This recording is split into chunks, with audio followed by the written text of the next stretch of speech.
Assalamualaikum warahmatullahi wabarakatuh. Kami dari kelompok 4 akan mempresentasikan chapter 5, laporan posisi keuangan dan laporan arus kas yang dibimbing oleh Bapak Dr. Sparta SEMEAKC CE dan disusun oleh saya sendiri Dinar Alifia Putri. Saya Zara Khairani. Saya dari Artemisia Pramesti.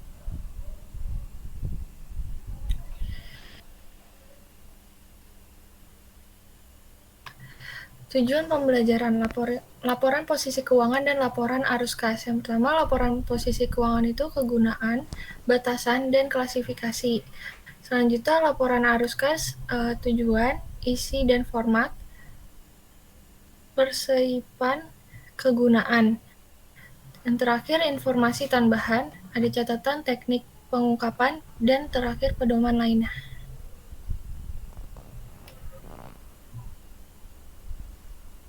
Laporan posisi keuangan. Laporan posisi keuangan disebut juga sebagai neraca. Yang pertama, laporan aset, kewajiban, dan ekuitas pada tanggal tertentu. Yang kedua, memberikan informasi tentang sumber daya, kewajiban kepada kreditur, dan ekuitas dalam sumber daya bersih. Yang ketiga, membantu dalam memprediksi waktu dan ketidakpastian arus kas masa depan. Laporan posisi keuangan dibagi menjadi 5 bagian utama dengan banyak aset dan kewajiban terjaring satu sama lain. Berikut adalah kerangka umum untuk laporan posisi keuangan baru. Ada bisnis, ada operating asset and liabilities, investing asset and liabilities. Yang kedua ada financing, yaitu ada financing asset, financing liabilities. Yang ketiga ada income tax. Yang keempat ada discontinue operation. Yang kelima ada equity.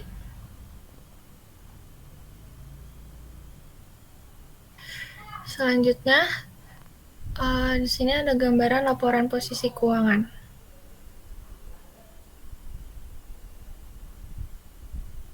Next. Yang pertama, kegunaan laporan posisi keuangan. Untuk memberikan informasi tentang aset, kewajiban, dan ekuitas. Laporan posisi keuangan memberikan dasar untuk menghitung tingkat pengembalian dan mengevaluasi struktur modal perusahaan. Analisis juga menggunakan informasi dalam laporan posisi keuangan untuk menilai resiko perusahaan dan kas masa depan mengalir.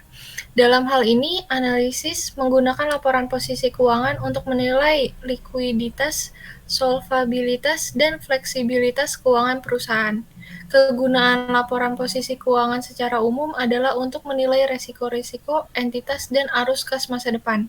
Yang kedua, kegunaan laporan posisi keuangan bagi pengguna laporan keuangan adalah sebagai berikut. Yang pertama, mengevaluasi struktur pendanaan. Yang kedua, menganalisis likuiditas. Yang ketiga, menilai solvabilitas. Yang keempat, menilai fleksibilitas keuangan. Yang kedua, keterbatasan laporan posisi keuangan. Beberapa keterbatasan utama dari laporan posisi keuangan adalah yang pertama, sebagian besar aset dan liabilitas dilaporkan sebesar biaya perolehan. Akibatnya, informasi yang diberikan dalam laporan posisi keuangan sering dikritik karena tidak melaporkan nilai wajar yang lebih relevan. Misalnya, Pemex memiliki minyak mentah dan gas alam yang nilainya mungkin naik, namun ia melaporkan peningkatan apapun hanya jika dan ketika ia menjual aset. Yang kedua, perusahaan menggunakan penilaian dan estimasi untuk menentukan banyak item yang dilaporkan dalam laporan posisi keuangan. Misalnya, dalam laporan posisi keuangan Lenovo, memperkirakan jumlah piutang yang akan dikumpulkan, masa manfaat gudang, dan jumlah komputer yang akan dikembalikan dalam garansi. Yang ketiga, laporan posisi keuangan harus menghilangkan banyak item yang bernilai keuangan, tetapi perusahaan tidak dapat mencatatnya secara objektif. Misalnya, pengetahuan dan keterampilan Intel. Karyawan dalam pengembangan chip komputer baru bisa dibilang aset perusahaan yang paling signifikan. Namun, karena Intel tidak dapat secara andal mengukur nilai karyawannya dan nilai tidak berwujud lainnya, aset seperti basis pelanggan, keunggulan penelitian, dan reputasi. Tidak mengakui item ini dalam laporan posisi keuangan. Demikian pula bila kewajiban dilaporan dalam of neraca jika ada. Next.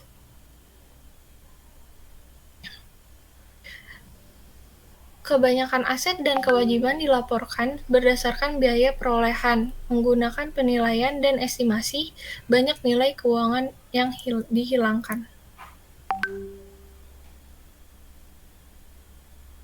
Next. Yang ketiga, klasifikasi dalam laporan posisi keuangan. Perusahaan harus melaporkan dan mengklasifikasi item individual dalam detail yang cukup untuk memungkinkan penggunaan menilai jumlah, waktu, dan ketidakpastian arus kas masa depan. Klasifikasi tersebut juga memudahkan pengguna untuk mengevaluasi likuiditas dan keuangan perusahaan, fleksibilitas, profitabilitas, dan resiko. Untuk mengklasifikasi pos-pos dalam laporan keuangan, perusahaan mengelompokkan pos-pos yang memiliki karakteristik serupa dan memisahkan pos-pos yang memiliki karakteristik berbeda. Misalnya, perusahaan harus melaporkan secara terpisah. Yang pertama, aset dan kewajiban dengan karakteristik likuiditas umum yang berbeda. Misalnya, Nokia melaporkan kas secara terpisah dari persediaan. Yang kedua, aset yang berbeda dalam fungsi yang diharapkan dalam operasi pusat perusahaan dan kegiatan lainnya. Misalnya, Puma melaporkan persediaan barang dagangan secara terpisah dari properti, pabrik, dan peralatan. Demikian pula perusahaan seperti Marks dan Spencer yang menggunakan aset dalam operasinya harus melaporkan aset ini secara berbeda dari aset yang dimiliki untuk investasi dan aset tunduk pada pembatasan seperti fasilitas yang disewakan. Yang ketiga, kewajiban yang berbeda dalam jumlah, sifat, dan waktunya. Misalnya, Ahold Delhaize harus melaporkan hutang usaha secara terpisah dari kewajiban pensiunnya. 3 kelas umum item yang termasuk dalam laporan posisi keuangan adalah aset, kewajiban, dan ekuitas. Next. Yang keempat, elemen laporan posisi keuangan. Yang pertama, aset. Sumber daya elektronik sekarang yang dikendalikan oleh entitas sebagai akibat dari peristiwa masa lalu. Sumber daya elektronik adalah hak yang memiliki potensi untuk menghasilkan manfaat ekonomi. Yang kedua, kewajiban. Kewajiban kini entitas untuk mengalihkan sumber daya ekonomi sebagai akibat perusahaan masa lalu. Yang ketiga, ekuitas, kepentingan residual dalam aset entitas setelah dikurangi semua kewajibannya. Yang di aset itu ada aktiva tidak lancar, ada investasi, perlengkapan, tanah, dan peralatan, aset tidak berwujud, dan aset lainnya. Ada aktiva lancar. Terus di kewajiban dan ekuitas, di ekuitas itu ada bagian saham, bagian agio, saldo laba, akumulasi pendapatan komprehensif, saham minoritas, kewajiban tidak lancar, kewajiban lancar. Aktiva tak lancar secara umum terdiri dari investasi jangka panjang, tanah, bangunan, dan peralatan, aset tak berwujud, dan aset lainnya. Non-current aset investasi jangka panjang. Yang pertama itu sekuritas, ada bonds, ada ordinary share, and long-term notes. Yang kedua, aktiva tak berwujud. Saat tidak digunakan dalam operasi, tanah yang dimiliki untuk spekulasi. Yang ketiga, dana khusus, dana pembayaran utang, pensiun, dan dana pengembangan perusahaan. Yang keempat, bukan anak perusahaan atau cabang dan asosiasinya. Next. Yang Elemen laporan posisi keuangan aset lancar. Menurut PSAK 1, revisi 2009, penyajian laporan keuangan entitas mengklasifikasikan aset sebagai aset lancar. Jika yang pertama, aset diharapkan dapat direalisasikan atau terjual atau digunakan dalam siklus operasi normal. Yang kedua, aset yang dimiliki dengan tujuan untuk diperdagangkan. Yang ketiga, aset yang diharapkan akan terrealisasi dalam jangka waktu 12 bulan setelah periode pelaporan. Yang keempat, berupa kas atau setara kas, kecuali yang dibatasi pertukaran atau penggunaannya untuk menyelesaikan liabilitas sekurang-kurangnya 12 bulan setelah periode pelaporan.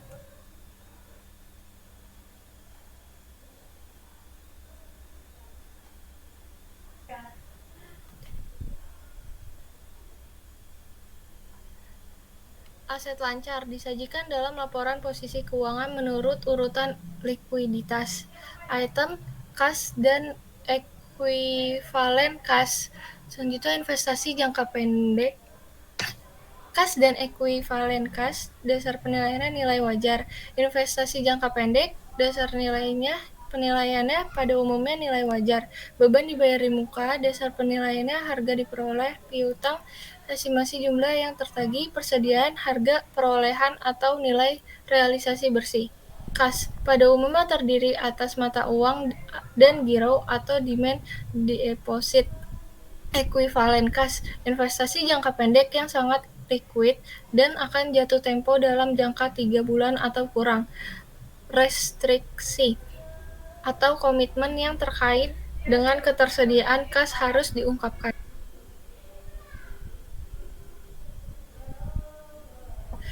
Investasi jangka pendek, portofolio dimiliki hingga jatuh tempo, tipenya utang, penilaian harga perolehan yang diamortisasi, klasifikasi lancar dan tidak lancar.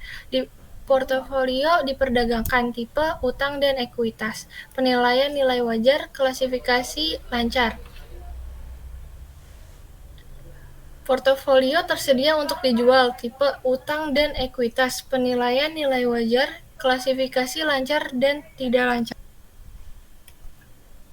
Beban dibayar di muka, pembayaran kas yang dicatat sebagai aset karena jasa atau manfaat akan diterima pada masa yang akan datang.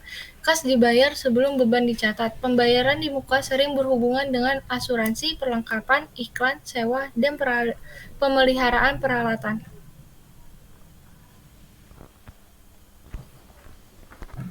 Persediaan pengungkapan, dasar penilaian seperti lower of cost or market. Yang kedua, metode penetapan harga seperti FIFO atau average cost. Terus selanjutnya ada piutang, tagihan kepada pelanggan atau lainnya atas uang, barang, atau jasa. Aset lancar dan tidak lancar pada umumnya terdiri atas investasi jangka panjang, aset tetap, aset tidak berwujud, aset lainnya yang bersifat tidak lancar. Next. Aset tidak lancar, investasi jangka panjang.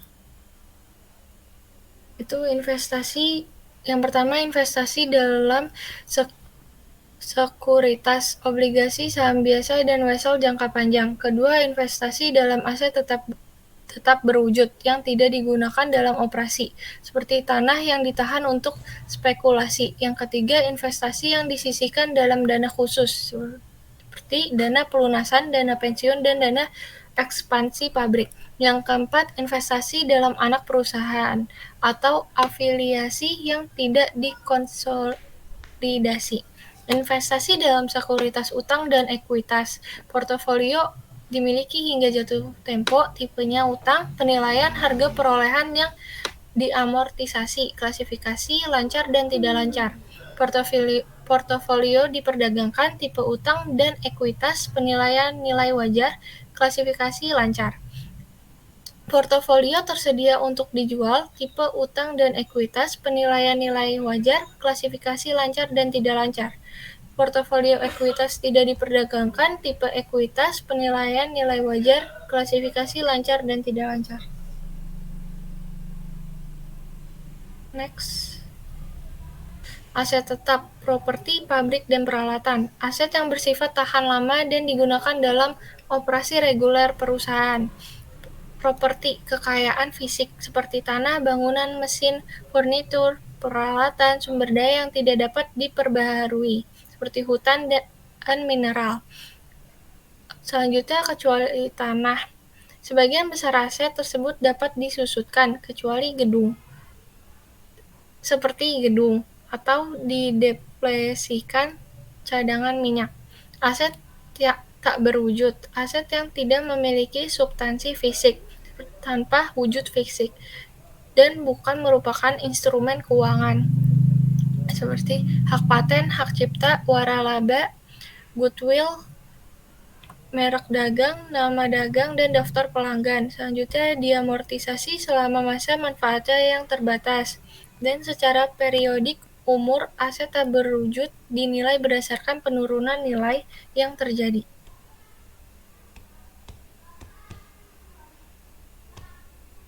Aset lainnya, item-item yang sangat bervariasi dalam praktek meliputi beban dibayar di muka jangka panjang, piutang tidak lancar, aset dalam dana khusus, properti yang dimiliki untuk dijual, kas atau sekuritas yang dibatasi. Liabilitas jangka pendek. Liabilitas yang diperkirakan secara memadai akan dilunasi melalui penggunaan aset lancar atau penciptaan kewajiban lancar lainnya. Yang pertama, utang yang berasal dari ekuisisi barang dan jasa, utang usaha, utang gaji, utang pajak, dan lain-lain. Yang kedua, penagihan yang diterima di muka sebelum barang dikirim atau jasa diberikan, pendapatan sewa yang belum dihasilkan, atau pendapatan dari pelanggan yang belum dihasilkan. Yang ketiga, kewajiban lainnya yang pelunasannya akan dilakukan dalam siklus operasi seperti bagian obligasi jangka panjang yang harus dibayarkan dalam periode berjalan atau kewajiban jangka pendek yang berasal dari pembelian peralatan. Next. Liabilitas jangka pendek. Entitas mengklasifikasikan liabilitas sebagai liabilitas jangka pendek jika yang pertama, liabilitas diharapkan akan diselesaikan dalam siklus operasi normalnya.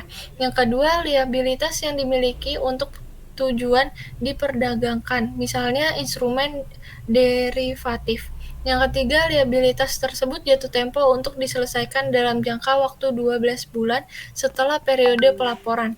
Yang keempat, entitas tidak memiliki hak tanpa syarat untuk menunda penyelesaian liabilitas selama sekurang-kurangnya 12 bulan setelah periode pelaporan. Liabilitas jangka panjang. Kewajiban yang diperkirakan secara memadai tidak akan dilunasi dalam siklus operasi yang normal, melainkan akan dibayar pada suatu tanggal di luar waktu tersebut. Terdiri dari 3 jenis. Yang pertama, ada liabilitas yang berasal dari pembiayaan seperti penerbitan obligasi, utang sewa guna usaha, dan utang bank jangka panjang. Yang kedua, liabilitas yang berasal dari kegiatan operasi entitas seperti kewajiban pensiun dan kewajiban pajak tangguhan. Yang ketiga, liabilitas yang bergantung pada terjadi atau tidak terjadinya suatu peristiwa di masa depan, seperti provisi untuk kewajiban garansi. Next. Ekuitas. Ekuitas yang pertama saham biasa dan saham preferen. Harus diungkapkan mengenai nilai pari diotorisasi, diterbitkan, dan jumlah beredar. Yang kedua, premium saham. Biasanya disajikan satu jumlah untuk saham biasa dan saham preferen. Yang ketiga, laba ditahan. Jumlah biasanya dibagi antara jumlah unappropriate and restricted. Yang keempat, saham treasury disajikan sebagai pengurangan dari ekuitas.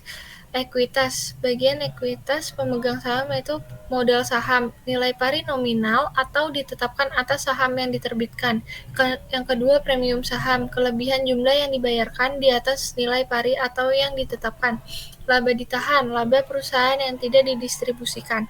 Saham treasury, jumlah saham yang dibeli kembali oleh perusahaan. Kepentingan non-pengendali atau hak minoritas, bagian dari ekuitas perusahaan anak yang tidak dimiliki. Next.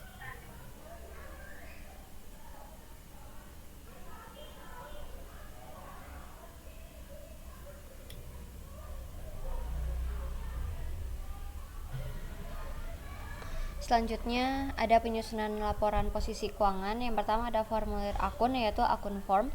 Secara umum perusahaan menggunakan formulir akun atau formulir laporan untuk menyajikan informasi laporan posisi keuangan. Formulir akun mencantumkan aset menurut bagian di sisi kiri dan ekuitas dan kewajiban menurut bagian di sisi kanan. Kerugian utama adalah kebutuhan akan ruang yang cukup luas untuk menyajikan barang-barang secara berdampingan. Seringkali formulir akun membutuhkan 2 halaman yang berhadapan. Nah, formatnya itu PSAK tidak mensyaratkan format tertentu untuk menyajikan laporan posisi keuangan. Secara umum ada 2 bentuk posisi keuangan yang biasa diikuti oleh entitas, yaitu bentuk akun, account form, dan bentuk laporan yaitu report form. Next.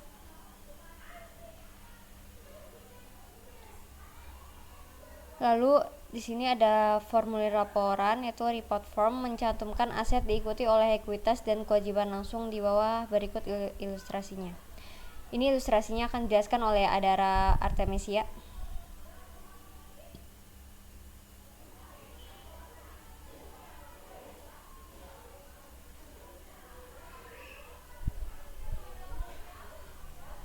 Nah, yang pertama itu ada non current asset, itu ada long term investment, ada investment in total for collection securities, amal land, terus building, propertinya, accumulated depreciation, total property, intangible asetnya ada capitalist development cost, goodwill, sama other identifiable intangible asset.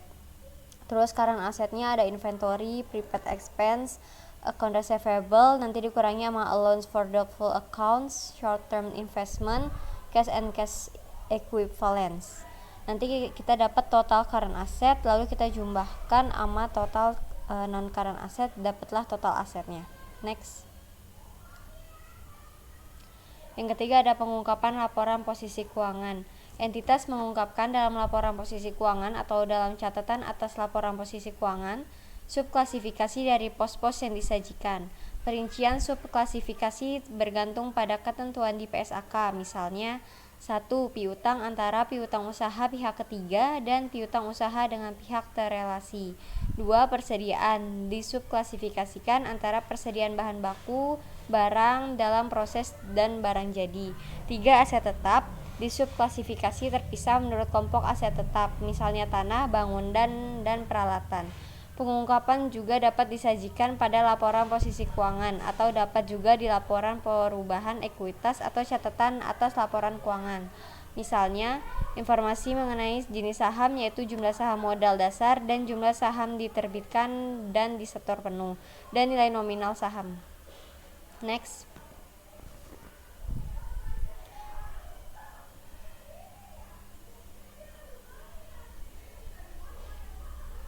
Selanjutnya akan dijelaskan oleh Adara Artemisia.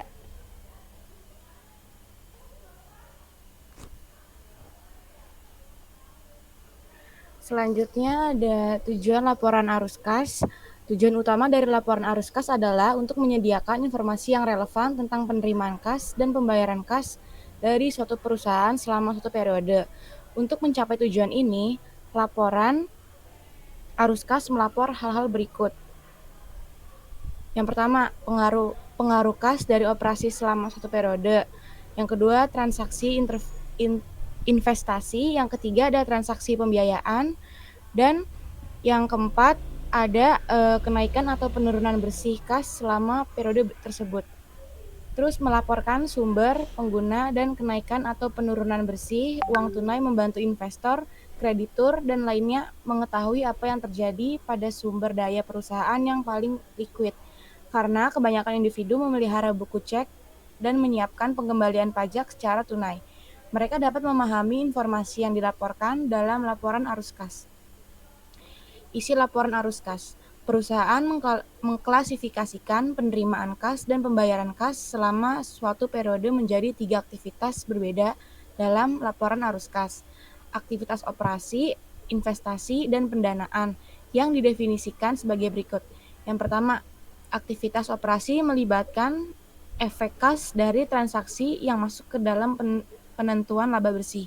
Yang kedua ada aktivitas investasi, termasuk membuat dan menagih pinjaman dan memperoleh dan melepaskan investasi baik utang dan ekuitas dan properti pabrik dan peralatan. Yang ketiga ada aktivitas pendanaan melibatkan pos kewajiban dan ekuitas. Mereka termasuk A. Memperoleh sumber daya dari pemilik dan memberi mereka pengambilan investasi mereka. Yang B. Ada meminjam uang dari kreditur dan membayar kembali jumlah yang dipinjam. Ini ada format dasar laporan arus kas. Statement of cash flow from operating activities, cash flow from investing activities, cash flow from financing activities, net increase (decrease in cash at beginning of year, dan ada cash at end of year. Format laporan arus keuangan. Yang pertama ada aktivitas operasi ketika penerima kas atau pendapatan melebihi pengeluaran kas. Yang kedua ada aktivitas investasi, penjualan properti, pabrik dan peralatan, penjualan sekuritas, utang atau ekuitas entitas lain. Terus ada penagih pinjaman dari entitas lain. Aktivitas pembiayaan, ada penerbitan sekuritas, ekuitas, penerbitan utang, itu ada obligasi dan wesel. Terus polkas itu aktivitas operasi ketika pengeluaran kas atau beban melebihi penerimaan kas atau pendapatan. Aktivitas investasi, yang pertama ada pembelian properti, pabrik dan peralatan, terus pembelian sekuritas utang atau ekuitas entitas lain, terus ada pinjaman kepada entitas lain. Arus kas keluar itu aktivitas pembiayaan, pembayaran dividen, penebusan utang, pembelian kembali modal saham. Nilai pernyataan itu adalah membantu pengguna mengevaluasi likuiditas, solvabilitas, dan fleksibilitas keuangan. Seperti yang dinyatakan sebelumnya, likuiditas mengacu pada kedekatan dengan kas, aset, dan kewajiban. Solvabilitas adalah kemampuan perusahaan untuk membayar hutangnya saat jatuh tempo. Fleksibilitas keuangan adalah kemampuan perusahaan untuk merespon dan beradaptasi dengan kesulitan keuangan serta kebutuhan dan peluang yang tidak terduga. Penyusunan laporan arus kas diasumsikan pada tanggal 1 Januari 2022 pada tahun pertama operasinya. Telemarketing Inc. menerbitkan 50.000 saham biasa dengan nilai normal $1 untuk $50.000 tunai. Perusahaan menyewakan ruang kantor, furniture, dan peralatan telekomunikasi dan melakukan layanan pemasaran sepanjang tahun pertama. Pada Juni 2022, perusahaan membeli tanah seharga $15.000. Berikut menunjukkan laporan perbandingan posisi keuangan perusahaan pada awal dan akhir tahun 2022. Perusahaan memperoleh informasi untuk menyusun laporan arus kas dari beberapa sumber. Yang pertama, laporan posisi keuangan komparatif, yang kedua laporan laba rugi saat ini, dan yang ketiga data transaksi terpilih. Telemarketing Inc. Statement of Financial Position. Aset landnya pada tanggal Desember 31 2022 itu $15. Terus account receivable-nya 41.000, cash-nya 31.000, totalnya jadi 87.000. Equity and liabilities-nya share capital 50.000, retained earning-nya 25.000, account payable 12.000, totalnya itu ada $87.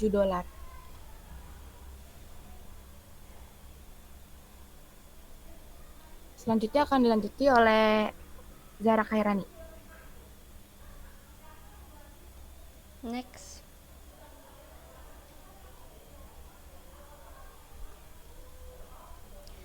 Lalu ada penyusunan laporan arus kas. Berikut laporan yang menyajikan laporan laba rugi dan informasi tambahan, yaitu Telemarketing Inc. Income Statement for the year ended Desember 31 tahun 2022. Yang pertama ada revenue-nya sebesar $172.000, operating expense-nya $120.000, income before income tax-nya sehingga menjadi $52.000. Lalu kita memasukkan income tax-nya sebesar $13.000. Lalu kita mendapatkan net income hasil dari income before income tax dikurangi income tax sebesar $39.000. Additional information-nya, dividends of $14.000 were paid during the year. Yang keempat, menyiapkan laporan arus kas. Mempersiapkan laporan arus kas dari sumber-sumber ini melibatkan 4 langkah. Yang pertama, tentukan kas bersih yang disediakan oleh atau digunakan aktivitas operasi. Yang kedua, tentukan kas bersih yang disediakan oleh atau digunakan aktivitas investasi dan pendanaan. Yang ketiga, tentukan perubahan, kenaikan atau penurunan kas selama periode tersebut. Yang keempat, rekonsiliasi perubahan kas dengan saldo kas awal dan akhir. Kas bersih yang disediakan oleh aktivitas operasi adalah kelebihan penerimaan kas atas pembayaran kas dari aktivitas operasi. Perusahaan menentukan jumlah ini dengan mengubah laba bersih berdasarkan akrual menjadi basis kas.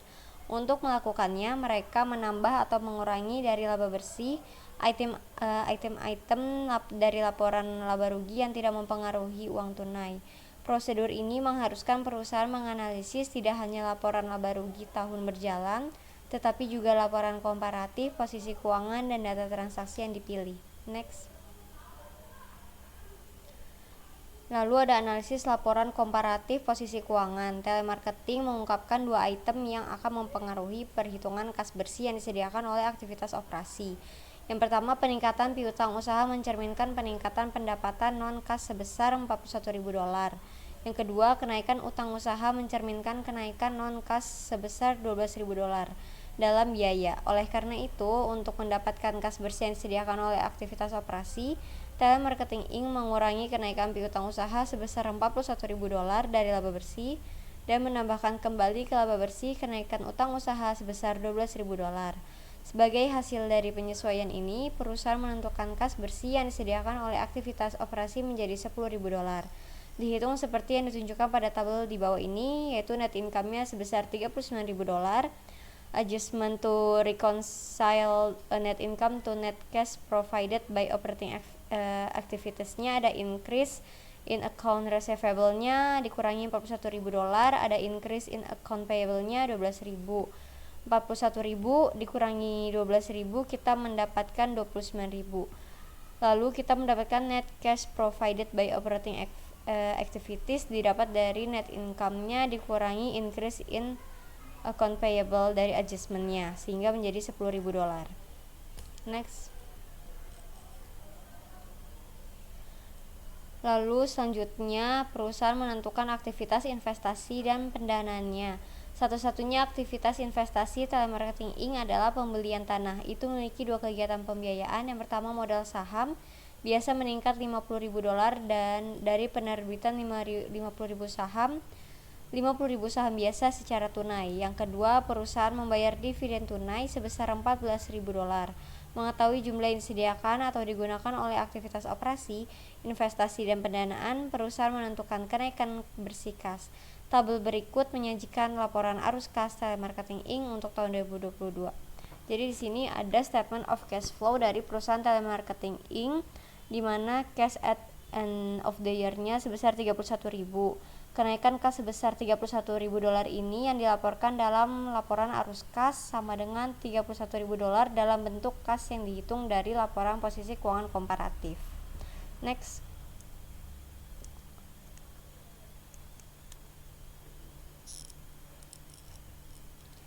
Yang kelima ada aktivitas non-tunai yang signifikan. Tidak semua aktivitas signifikan perusahaan melibatkan uang tunai. Contoh aktivitas non-kas yang signifikan adalah yang pertama, penerbitan saham biasa untuk membeli aset, yang kedua, konversi obligasi menjadi saham biasa, ketiga, penerbitan utang untuk membeli aset, yang keempat, pertukaran aset berumur panjang. Aktivitas pendanaan dan investasi signifikan yang tidak mempengaruhi kas tidak dilaporkan dalam laporan arus kas. Sebaliknya, aktivitas ini dilaporkan dalam catatan terpisah atas laporan keuangan. Laporan aktivitas non-tunai tersebut memenuhi prinsip pengungkapan penuh. Next.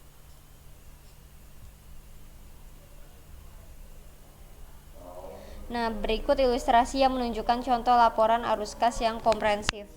Perhatikan bahwa perusahaan membeli peralatan melalui penerbitan obligasi sebesar €50.000 yang merupakan non-transaksi tunai. Untuk keperluan pekerjaan rumah, Anda harus menyajikan aktivitas non-tunai yang signifikan dalam catatan terpisah berjudul catatan arus kas.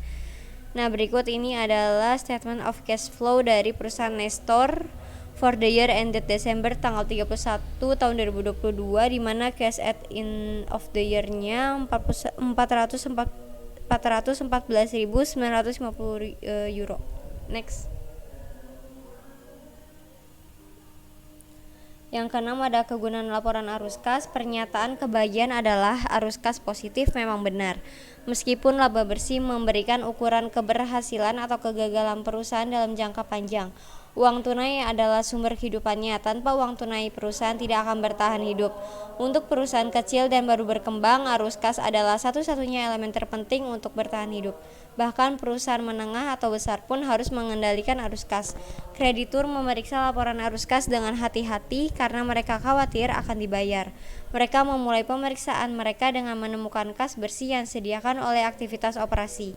Jumlah yang tinggi menunjukkan bahwa perusahaan mampu menghasilkan uang tunai yang cukup dari operasi untuk membayar tagihannya tanpa pinjaman lebih lanjut. Sebaliknya, jumlah kas bersih yang rendah atau negatif yang disediakan oleh aktivitas operasi menunjukkan bahwa perusahaan mungkin harus meminjam atau menerbitkan sekuritas ekuitas untuk memperoleh kas yang cukup untuk membayar tagihannya.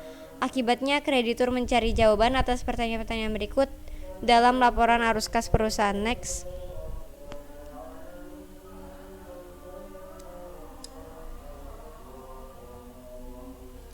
Kita harus menyadari bahwa perusahaan dapat gagal meskipun mereka melaporkan laba bersih. Perbedaan antara laba bersih dan kas bersih yang disediakan oleh aktivitas operasi bisa sangat besar.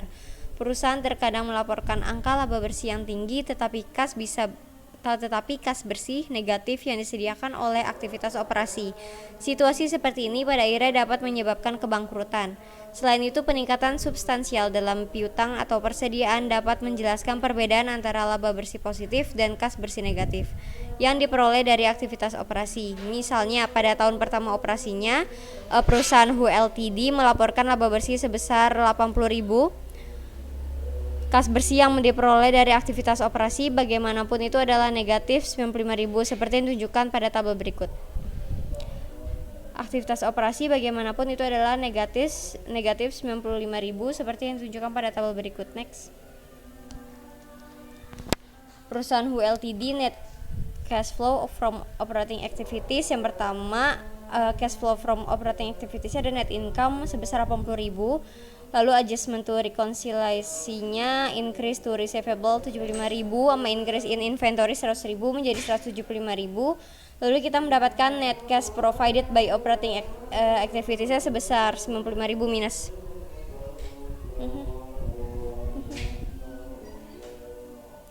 Perusahaan Hu dapat dengan mudah mengalami kegentingan uang tunai karena uang tunainya terikat pada piutang dan inventaris. Jika Hu menghadapi masalah dalam menagih piutang atau jika persediaan bergerak lambat atau menjadi usang, krediturnya mungkin mengalami kesulitan menagih pinjaman mereka. Next.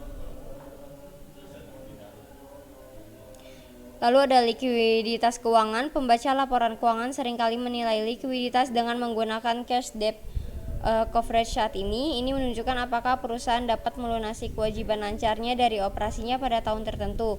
Berikut yang menunjukkan rumus untuk rasio ini. Yang pertama ada current cash debt coverage.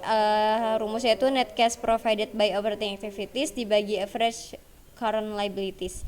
Ini adalah formula untuk cakupan utang tunai saat ini. Semakin tinggi cash debt coverage saat ini, semakin kecil kemungkinan perusahaan akan mengalami masalah likuiditas.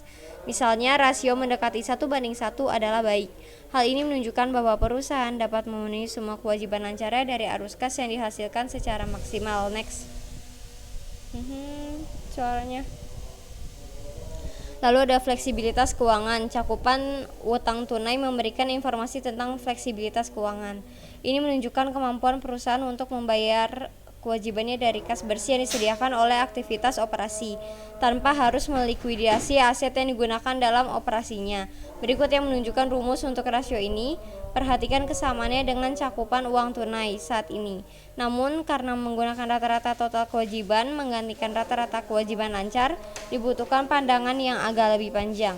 Berikut formula untuk cakupan uang tunai, yaitu cash debt coverage sama dengan net cash provided by operating activities dibagi average total liabilities. Semakin tinggi rasio ini, semakin kecil kemungkinan perusahaan akan mengalami kesulitan dalam memenuhi kewajibannya yang jatuh tempo. Ini menandakan apakah perusahaan dapat membayar utangnya dan bertahan jika sumber dana eksternal menjadi terbatas atau terlalu mahal. Next.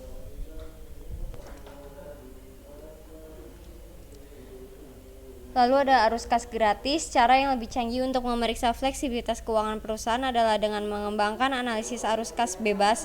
Arus kas bebas adalah jumlah arus kas bebas yang dimiliki perusahaan. Ia dapat menggunakan arus kas ini untuk membeli investasi tambahan, menghentikan utangnya, membeli saham treasury, atau sekedar menambahkan likuiditasnya. Penggunaan laporan keuangan menghitung arus kas bebas seperti yang ditunjukkan pada tabel berikut. Berikut adalah formula untuk arus kas gratis, yaitu free cash flow itu sama dengan net cash provided by operating activities dikurangi capital expenditures dikurangi cash dividends.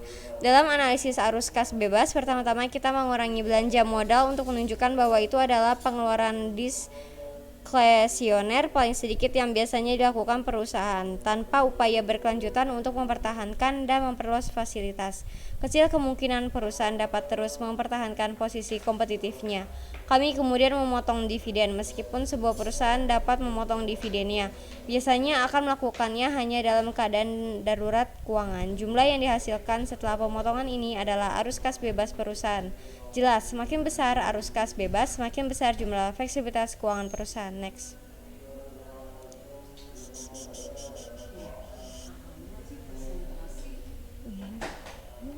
Berikut adalah analisis arus kas bebas menggunakan laporan arus kas untuk perusahaan Nestor.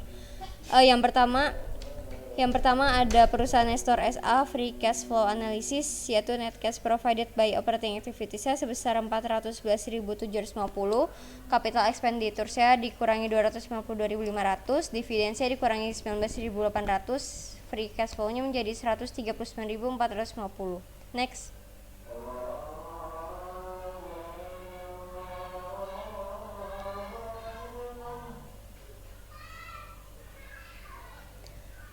Informasi tambahan ada kebijakan akuntansi seperti yang ditunjukkan sebelumnya.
Lanjut, informasi tambahan seperti yang ditunjukkan sebelumnya, catatan merupakan bagian integral dari pelaporan informasi laporan keuangan.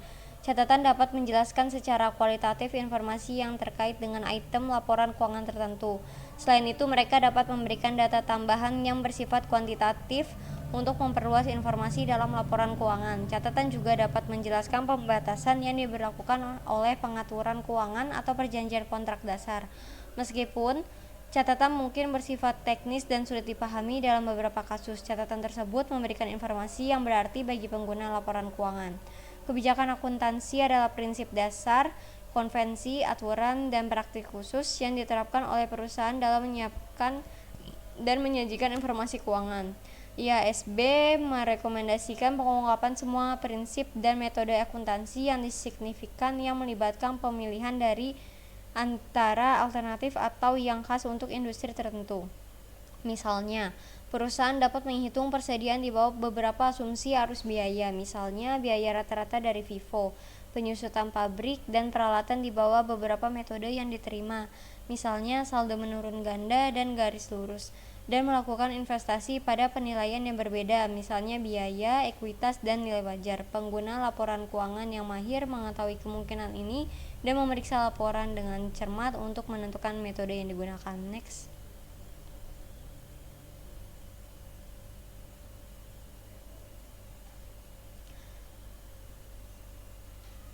Yang kedua ada catatan tambahan atas laporan keuangan. Selain catatan yang berkaitan dengan penjelasan kebijakan akuntansi perusahaan, perusahaan menggunakan catatan khusus untuk membahas item-item dalam laporan keuangan. Pertimbangan harus dilakukan untuk mengidentifikasi aspek penting dari informasi keuangan yang perlu diperkuat dalam catatan. Dalam banyak kasus, IFRS membutuhkan pengungkapan kasus, misalnya dengan menggunakan laporan posisi keuangan sebagai contoh. Pengungkapan catatan meliputi yang pertama item properti, pabrik dan peralatan dipisahkan ke dalam kelas seperti tanah, bangunan, dan lain-lain dalam catatan. Dengan akumulasi penyusutan terkait dilaporkan jika berlaku. Yang kedua, piutang dibedakan menjadi jumlah piutang dari pelanggan perdagangan, piutang pihak berelasi, pembayaran di muka, dan jumlah lainnya. Yang ketiga, persediaan dipilah ke dalam klasifikasi seperti barang dagangan, perlengkapan produksi, barang dalam proses, dan barang jadi. Yang keempat, provisi dibedakan dalam menjadi provisi imbalan kerja dan pos lainnya. Selain itu, seringkali ada jadwal dan perhitungan yang diperlukan oleh standar tertentu. Next.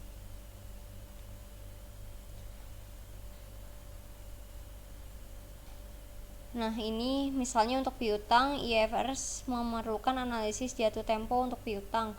Berikut ilustrasi yang mewujudkan analisis kedewasaan untuk Lenovo Group. Ini ada Lenovo Group, ada trade receivable-nya, nanti dikurangi allowance of receivable-nya. Terus ini ada trade and other receivable-nya, di mana jangka waktu 0 sampai 30 hari, 31 sampai 60 hari, 61 sampai 90 hari, dan di sini ada yang lebih dari 90 hari. Nanti dikurangin sama loss allowance, dan nanti juga hasilnya yaitu dapat trade receivable, yaitu netnya. Karena itu analisis maturitas untuk piutang. Next.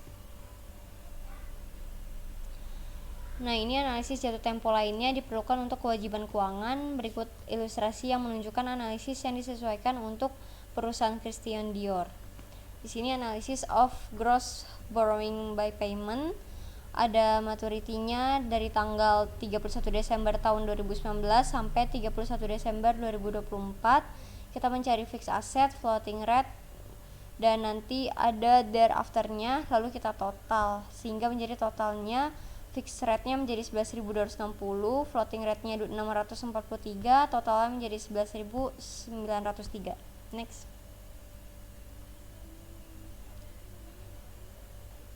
Nah, berikut ini perusahaan diharuskan untuk merekonsiliasi saldo untuk banyak aset dan kewajiban yang dilaporkan dalam laporan keuangan dari awal hingga akhir tahun.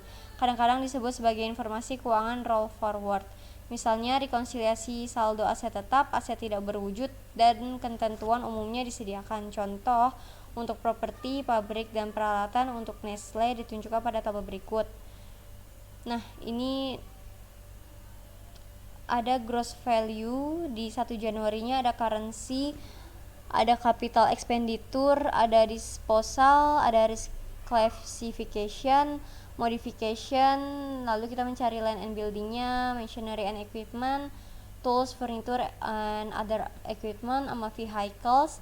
Lalu di akhir tanggal 31 Desember kita mendapatkan sebesar 17.747 untuk land, 31.293 untuk machinery and equipment, 8.069 untuk tools, furniture, and other equipment, vehiclesnya 560, totalnya menjadi 57.669.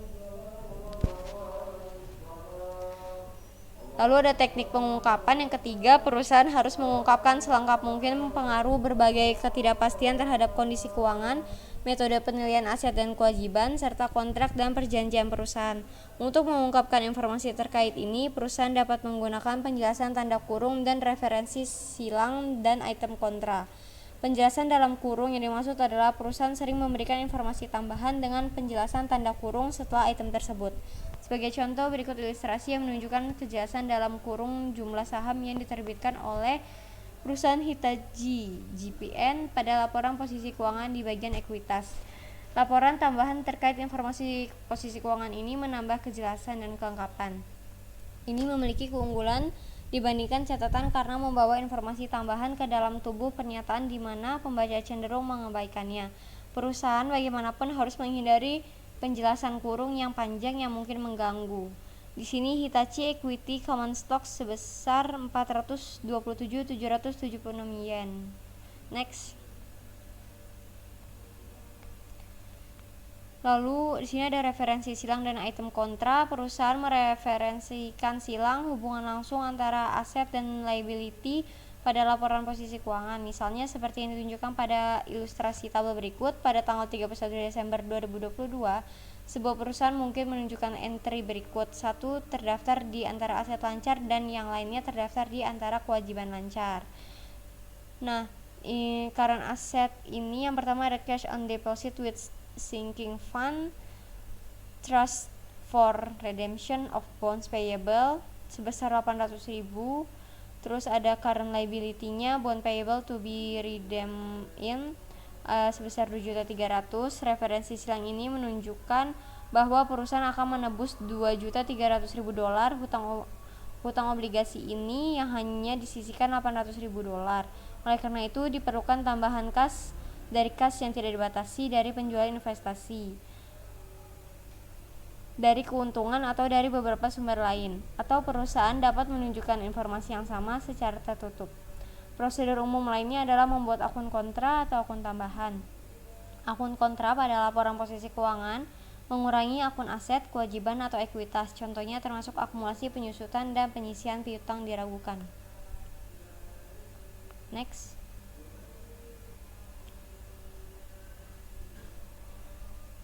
Lalu ini ada teknik pengungkapan referensi silang dan item kontra, jurnalnya cash on deposit with sinking fund trustee for redemption of bonds 800.000, bonds payable to be redeemed in-nya 2.300.000. Akun kontra memberikan beberapa fleksibilitas dalam menyajikan informasi keuangan dengan menggunakan akun akumulasi penyusutan. Misalnya, pembicara laporan dapat melihat biaya awal aset serta penyusutan hingga saat ini. Akun tambahan di sisi lain meningkatkan akun aset, kewajiban, atau ekuitas. Contohnya adalah penyesuaian nilai wajar yang bila ditambahkan ke akun investasi ekuitas non-perdagangan menggambarkan total aset investasi perusahaan. Next, akan dilanjutkan oleh Adara.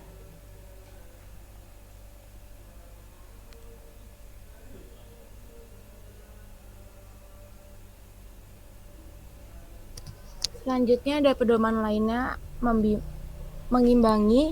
IAS nomor 1 menunjukkan bahwa penting bahwa aset dan kewajiban dan pendapatan dan beban dilaporkan secara terpisah. Jika tidak, mungkin akan sulit bagi pengguna untuk memahami transaksi atau peristiwa yang terjadi di perusahaan.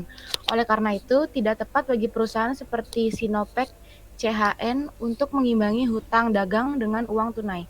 Demikian pula, Sinopec tidak tepat untuk mengimbangi utang yang digunakan untuk membeli bangunan dengan bangunan pada laporan posisi keuangan. Namun, Sinopec tetap untuk mengukur aset setelah dikurangi penyisihan penilaian, seperti penyisihan piutang, ragu-ragu, atau persediaan setelah dikurangi penurunan nilai. Dalam kasus ini, perusahaan hanya melaporkan nilai yang sesuai pada laporan keuangan dan oleh karena itu tidak dianggap saling hapus secara umum, kecuali IFRS tentu mengizinkan saling hapus, itu tidak diizinkan. Konsistensi kerangka konseptual yang dibahas dalam bab sebelumnya mencatat bahwa salah satu karakteristik kualitatif yang meningkat adalah komparabilitas. Sebagai bagian dari kompatibilitas, kerangka konseptual menunjukkan bahwa perusahaan harus mengikuti prinsip dan metode yang konsisten dari satu periode ke periode berikutnya. Akibatnya, kebijakan akuntansi harus diterapkan secara konsisten untuk transaksi dan peristiwa serupa kecuali IFRS mensyaratkan kebijakan yang berbeda. Jadi, Woolworths atau AUS yang menggunakan metode garis lurus untuk penyusutan aset tetap melaporkan metode garis lurus untuk semua periode disajikan. Presentasi yang adil atau fair presentation. Perusahaan harus menyajikan secara wajar posisi keuangan, kinerja keuangan, dan arus kas perusahaan. Penyajian wajar berarti menyajikan yang jujur dari transaksi dan peristiwa dengan menggunakan definisi dan kriteria pengakuan dalam kerangka konseptual. Penggunaan IFRS dengan pengungkapan yang tepat dianggap menghasilkan laporan keuangan yang disajikan secara wajar. Dengan kata lain, penggunaan kebijakan akuntansi yang tidak tepat tidak dapat diatasi dengan catatan penjelasan atas laporan keuangan. Perusahaan dapat menggunakan penggantian yang benar dan adil. Situasi ini berkembang misalnya ketika IFRS untuk perusahaan tentu tampaknya bertentangan dengan tujuan pelaporan keuangan. Situasi ini mungkin terjadi ketika badan pengawas menunjukkan bahwa IFRS tentunya mungkin menyesatkan. Seperti yang ditunjukkan sebelumnya, override yang benar dan adil sangat tidak mungkin di lingkungan pelaporan hari ini. Analisis rasio, sebuah referensi menggunakan rasio untuk menganalisis kinerja. Analisis dan pihak berkepentingan lainnya dapat mengumpulkan informasi kualitatif dari laporan keuangan dengan memeriksa hubungan antar item pada laporan dan mengidentifikasikan tren dalam hubungan ini. Titik awal yang berguna dalam pengembangan informasi ini adalah analisis rasio. Rasio mengungkapkan hubungan matematis antara satu kuantitas dan kuantitas lainnya. Analisis rasio mengungkapkan hubungan antara potongan-potongan data laporan keuangan yang terpilih dalam persentase, tingkat, atau proporsi sederhana. Sebagai ilustrasi, Acer Group atau TWN baru-baru ini memiliki aset lancar sebesar $186.391 juta dan kewajiban lancar sebesar $149.315 juta. Kami menemukan rasio antara dua jumlah ini dengan membagi arus aset dengan kewajiban lancar. Cara ekspresi alternatif adalah persentase aset lancar adalah 125% dari kewajiban lancar. Tarif aset lancar 1,25 kali lebih besar dari kewajiban lancar. Proporsi hubungan aktivitas lancar dengan kewajiban lancar adalah 1,25:1. Jenis rasio utama. Ada rasio likuiditas, ukuran kemampuan jangka pendek perusahaan untuk membayar kewajiban yang jatuh tempo. Yang kedua ada rasio aktivitas, yaitu ukuran seberapa efektif perusahaan menggunakan asetnya. Yang ketiga ada rasio profitabilitas, ukuran tingkat keberhasilan atau kegagalan suatu perusahaan atau divisi tertentu untuk jangka waktu tertentu. Dan terakhir ada rasio cakupan, yaitu ukuran tingkat perlindungan bagi kreditur dan investor jangka panjang. Berikut adalah rasio untuk membantu memahami dan menafsirkan informasi yang disajikan dalam laporan keuangan. Ringkasan rasio keuangan. Rasio yang pertama ada liquidity. Yang satu current ratio itu current asset dibagi dengan current liabilities. Yang kedua ada quick or acid test ratio. Cash ditambah short dikurang term investment ditambah account receivable dibagi dengan current liabilities. Yang ketiga ada current cash debt coverage. Net cash provided by operating activities dibagi average current liabilities. Yang kedua ada activity. Yang keempat itu account receivable turnover. Net sales dibagi dengan average net account receivable. Yang kelima ada inventory turnover, itu COGS dibagi dengan average inventory. Yang keenam ada asset turnover, net sale dibagi dengan average total asset.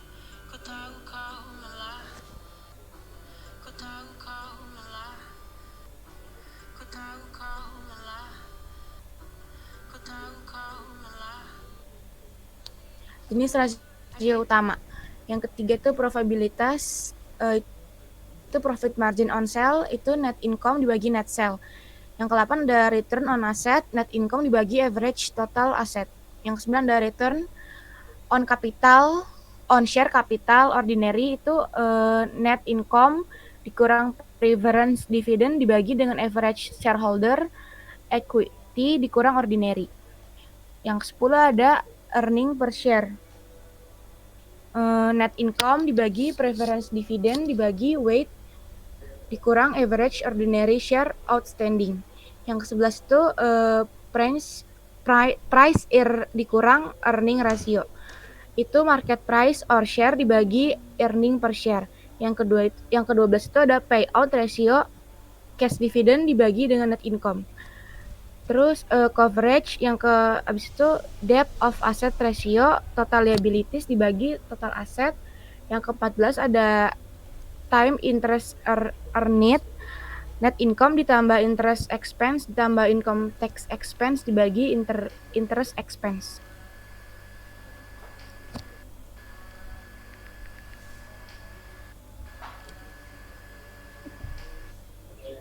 Yang ke-15 cash debt coverage, itu net cash provided by operating activities dibagi average total liabilities.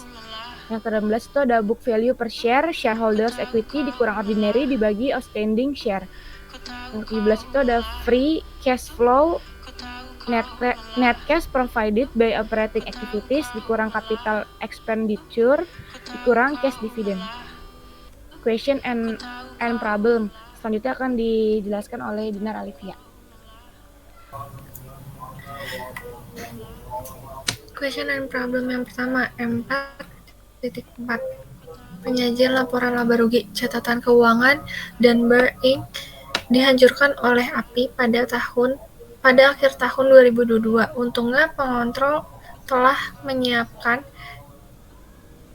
yang berikut data statistik yang berkaitan dengan laporan laba rugi. Yang pertama, persediaan barang dagangan awal adalah 92.000 dan turun 20% selama tahun berjalan. Yang kedua, diskon penjualan berjumlah 17.000. Yang ketiga, 30.000 saham biasa beredar sepanjang tahun. Yang keempat, beban bunga adalah 20.000. Yang kelima, tarif pajak penghasilan adalah 30%. Yang keenam, harga pokok penjualan berjumlah 500.000. Yang ketujuh, beban administrasi adalah 18% dari harga pokok penjualan, tetapi hanya 8% dari penjualan kotor. Yang kedelapan, 4/5 dari biaya operasional berhubungan dengan aktivitas penjualan. Instruksinya, dengan menggunakan informasi di atas, buatlah laporan laba rugi untuk tahun 2022. Next. Dumber Inc. income statement for the year ended Desember 31 tahun 2022. Net sales-nya itu sebesar 1.108.000.000, yaitu dari 1.125.000 dikurang 17.000. Selanjutnya ada cost of goods sold, yaitu sebesar 500.000. Net sales dikurang sama cost of goods sold dapat gross profit sebesar 608.000. Selanjutnya selling expense sebesar 360.000. Terus administrative expense sebesar 90.000. Ditambah jadinya 450.000. Gross profit dikurang sama hasilnya jadinya 158.000, yaitu income from operation. Selanjutnya interest expense sebesar 20.000, dapat income before income tax sebesar 138.000. Selanjutnya income tax-nya sebesar 41.400, dapat net income sebesar 96.600. Earning per share-nya itu 3,22. Selanjutnya, next.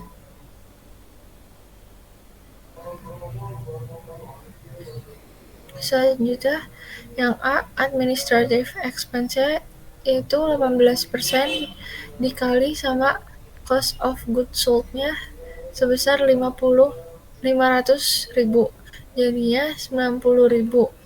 Yang B, gross sales-nya dikali sama 8% sama dengan administrative expense, jadinya 90.000 dibagi 8%, hasilnya gross sales-nya itu 1.125.000. Yang C, selling expense, yaitu 4 dikali 90.000, hasilnya 360.000. Yang D, earning per share, itu 96.600 dibagi 30.000, dapat 3,22. Next.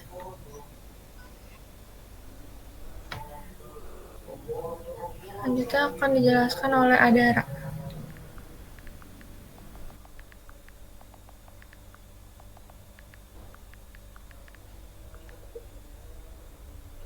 Lapor E4.12 laporan laba ditahan. MC Entire Corporation dimulai operasi pada 1 Januari 2019 selama 3 tahun pertama operasinya. MC N3 melaporkan laba bersih dan mengumumkan dividen sebagai berikut. Net income tahun 2019 itu 40.000, dividen declare-nya 0. Tahun 2020 net income 125.000, dividen declare 50.000, terus net income tahun 2021-nya 160.000, dividen declare 50.000. Penghasilan sebelum pajak penghasilan tuh 220.000, penyesuaian periode sebelumnya meremehkan biaya penyusutan 2020 sebelum pajak itu 25.000, penurunan pendapatan kumulatif dari perubahan metode persediaan sebelum pajak itu 45.000, dividen yang diumumkan dari jumlah ini 25.000 akan dibayarkan pada 15 Januari 2023 itu 100.000, tarif pajak efektif 20%.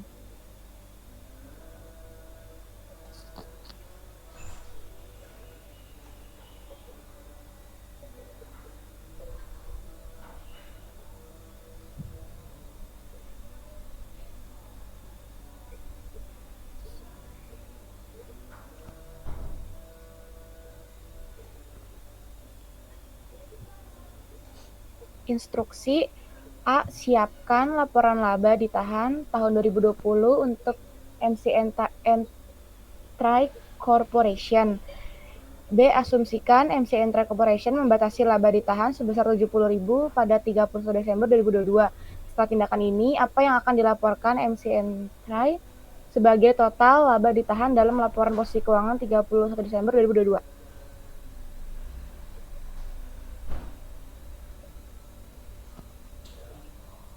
Masih.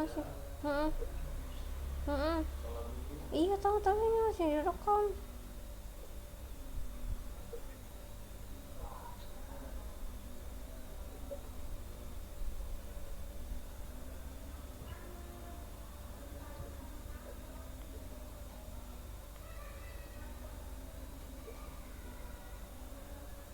Nah, berikut adalah retained earning statement untuk perusahaan MC Entire Corporation for the year ended Desember tanggal 31 2022.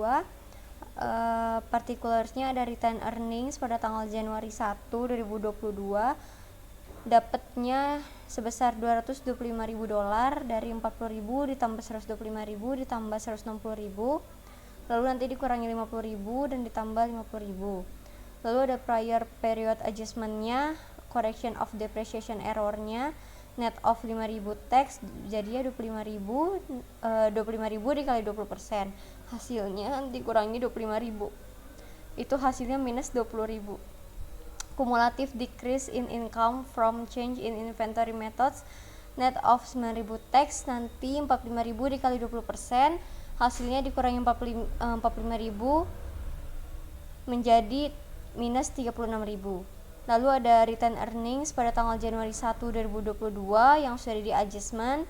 Kita menambahkan net income sebesar 220.000 dikali 20% dulu, baru nanti dikurangi 220.000 dapat 176.000. Lalu kita kurangi dividen sebesar 100.000, Lalu kita dapat retained earnings di tanggal 31 Desember 2022 sebesar $245.000. Next. Yang B, total retained earnings-nya itu ada journal appropriate sama unappropriate sebesar 70.000 dan 175.000, totalnya menjadi 245.000. Next.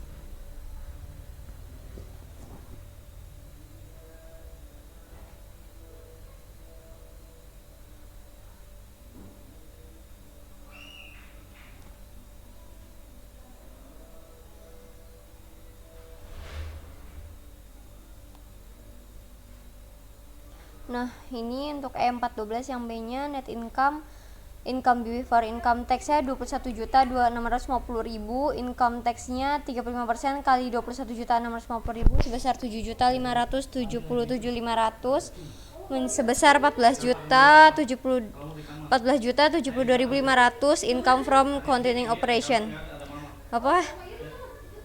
Lalu kita kurangi loss before income tax sebesar 3.225.000. Lalu kita kurangi applicable income tax-nya juga 1.128.750 menjadi 2.096.250. Lalu kita mendapatkan net income-nya sebesar 11.976.250. Lalu kita preference dividend declare-nya 860.000. Average shares outstanding-nya 4 juta. Lalu earning per share-nya ada income from continuing operation-nya, discontinue operation, net of tax. Lalu kita dapat net income-nya 2,78. Next.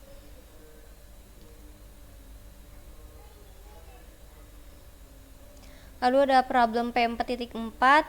Ini ada perusahaan Maher AG melaporkan penghasilan sebelum pajak penghasilan selama tahun 2022 sebesar $790.000 euro. Transaksi tambahan yang terjadi pada tahun 2002 tetapi tidak diperhitungkan dalam 790.000 euro. Sebagai berikut, satu perusahaan mengalami kerugian banjir yang tidak diasuransikan sebesar 90.000 euro sepanjang tahun. Yang kedua, pada awal tahun 2020 perusahaan membeli mesin seharga 54.000 euro, nilai sisanya 9.000 yang memiliki masa manfaat 6 tahun. Pemegang buku menggunakan penyusutan garis lurus untuk tahun 2020, 2021, dan 2022, tetapi gagal mengurangi nilai sisa dalam menghitung dasar penyusutan. Penjualan sekuritas yang dimiliki sebagai bagian dari portofolionya menghasilkan keuntungan sebesar 47.000 euro. Perusahaan melepas divisi rekreasinya dengan kerugian 115 sebelum pajak. Asumsikan bahwa transaksi ini memenuhi kriteria untuk operasi yang dihentikan. Yang kelima, perusahaan memutuskan untuk mengubah metode penetapan harga persediaan dari biaya rata-rata ke metode FIFO. Efek dari perubahan ini adalah tahun-tahun sebelumnya adalah meningkatkan pendapatan 2020 sebesar 60.000 dan menurunkan pendapatannya 2021 sebesar 20.000 sebelum pajak. Metode FIFO telah digunakan untuk tahun 2022. Instruksinya, siapkan laporan laba rugi untuk tahun 2022 dimulai dengan laba sebelum pajak penghasilan. Hitung laba per saham seperti yang seharusnya ditujukan di muka laporan laba rugi. Saham biasa yang beredar untuk tahun tersebut adalah 120.000 lembar. Asumsi tarif pajak 30% untuk semua item. Next.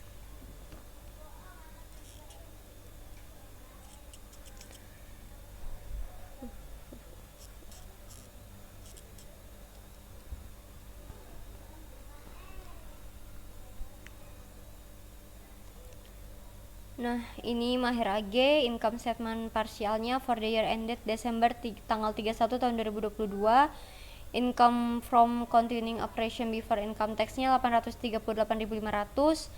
Income tax-nya 220.350, maka kita kurangi dapat 618.150 itu income from continuing operation.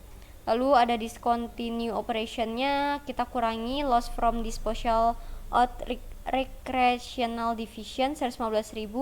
Lalu kita kurangi juga applicable income tax reduction-nya 34.500 jadi 80.500. Lalu dari 618.150 kita kurangi 80.500, kita dapat income before extraordinary item-nya 537.650. Extraordinary item-nya ini kita isi dengan major casualty loss 90.000, lalu dikurangi applicable income tax reduction-nya 41.400 menjadi 48.600. Lalu kita dapat net income 537.000 dikurangi 48.600 menjadi 489.050. Next.